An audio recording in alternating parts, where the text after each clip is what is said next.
ಮಾಡ್ಕೊಳ್ಳೋಣ. ಸರ್ ನಮಸ್ಕಾರ, ಕಾರ್ಯಕ್ರಮಕ್ಕೆ ಸ್ವಾಗತ. ತಮಗೆ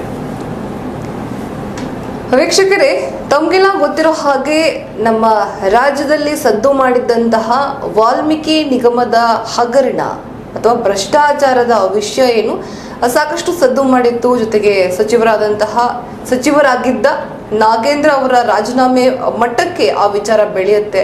ಇದೀಗ ಬಹುಶಃ ಆ ಒಂದು ವಿಚಾರಕ್ಕೆ ಅಂತ್ಯ ಹಾಡುವಂತಹ ಒಂದು ಘಟ್ಟ ಬಂದಿರಬಹುದು, ಅಥವಾ ಆ ಒಂದು ಪ್ರಕರಣಕ್ಕೆ ಸಂಬಂಧಪಟ್ಟ ಹಾಗೆ ಒಂದು ಮಹತ್ವದ ಪ್ರಗತಿ ಅಥವಾ ಒಂದು ಪ್ರೋಗ್ರೆಸ್ ಆಗಿದೆ ಅಂತ ಹೇಳಿದ್ರೆ ತಪ್ಪಾಗ್ಲಿಕ್ಕಿಲ್ಲ.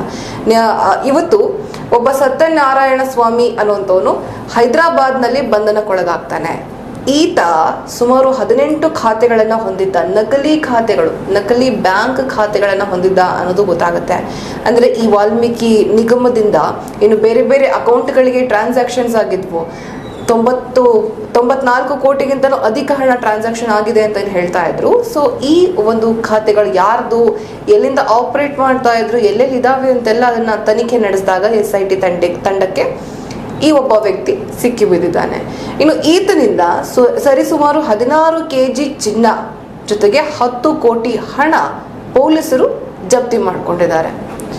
ಹಾಗಾದ್ರೆ ನಾವು ಈ ಪ್ರಕರಣವನ್ನ ಒಂದು ಅಂತ್ಯಕ್ಕೆ ತಲುಪಿದೆ ಅಂತ ಭಾವಿಸಬಹುದಾ ಸರ್? ಆ ರೀತಿ ಕನ್ಸಿಡರ್ ಮಾಡಬಹುದಾ?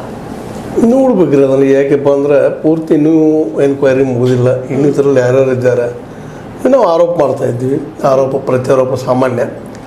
ಆದರೆ ಇನ್ನೂ ಯಾರಿದ್ದಾರೆ, ಎಲ್ಲಿ ಹೋಗಿ ಮುಟ್ತದ ಈ ಪರಿಸ್ಥಿತಿ, ಮತ್ತು ನಾಗೇಂದ್ರ ಅವ್ರನ್ನ ಇದು ಪೂರ್ತಿಯಾಗಿ ಬಲಿ ತೆಗೆದುಕೊಳ್ತದನ, ಇದರಲ್ಲಿ ಅವ್ರು ಅದಾರೋ ಇಲ್ಲವೋ, ಈಗಂತೂ ವಿರೋಧ ಪಕ್ಷಗಳು ಪೂರ್ಣ ಪ್ರಮಾಣದಲ್ಲಿ ಅವ್ರು ಇದ್ದಾರೆ, ಇದ್ರ ಜೊತೆ ಸಂಬಂಧದ ಅಂಥೇಳಿ ಈಗಾಗಲೇ ಅವರು ತಮ್ಮ ಇದರಲ್ಲೇ ಅವ್ರಿಗೆ ಶಿಕ್ಷಣ ಕೊಟ್ಟು ಬಿಟ್ಟಿದ್ದಾರೆ, ಆಗಬೇಕು ಇವ್ರಿಗೆ ಅಂತೇಳಿ. ಹೀಗಾಗಿ ಇದು ಈಗ ಸಿಕ್ಕಂಥದ್ದು ಒಂದು ಹೊಸ ಎವಿಡೆನ್ಸ್ ಆಗಿದೆ ಇವ್ರಿಗೆ.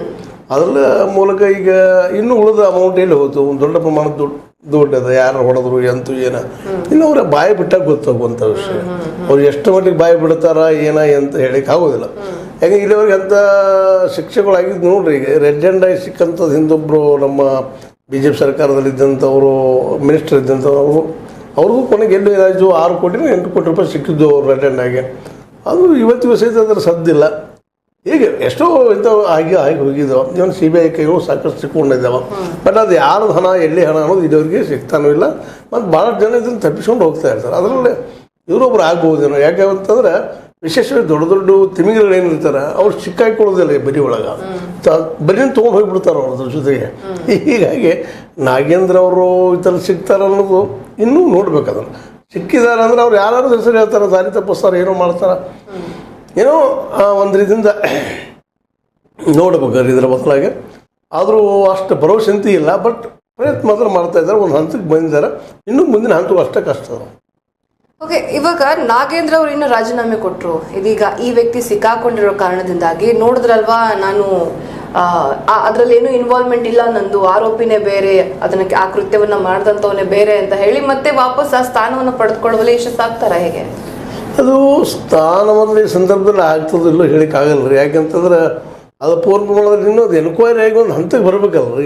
ಈಗಂತೂ ಇನ್ನು ಇವನು ಸಿಕ್ಕಿದಾನ, ಇನ್ನೂ ಇವ್ರು ಉಳಿದ ಅಮೌಂಟ್ಗಳು ಈಗ 93 ಕೋಟಿ ರೂಪಾಯಿದ ಹಗರಣ ಆಗ್ಯದ. ಅದರಲ್ಲಿ ಯಾರ್ಯಾರಿಗೆ ಎಷ್ಟೆಷ್ಟು ಹೋಗ್ಯದ ಮತ್ತು ಆ ಮಿನಿಸ್ಟ್ರಿಗೆ ಎಷ್ಟು ಹೋಗ್ಯದ ಅನ್ನೋದು ಪ್ರೂವ್ ಆಗುವವರೆಗೆ ನಮ್ಮಲ್ಲಿ ಏನಪ್ಪ ಅಂದ್ರೆ ಅಪರಾಧ ಪ್ರೂವ್ ಆಗುವ ತನಕ ಅವ ನಿರಪರಾಧಿ ಅಂತೇಳಿ.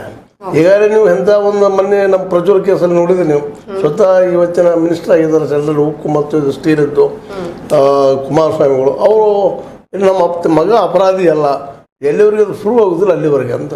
ಹಿಂಗೆ ಇದು ಯಾವುದೇ ಇಲ್ಲ ಇವತ್ತು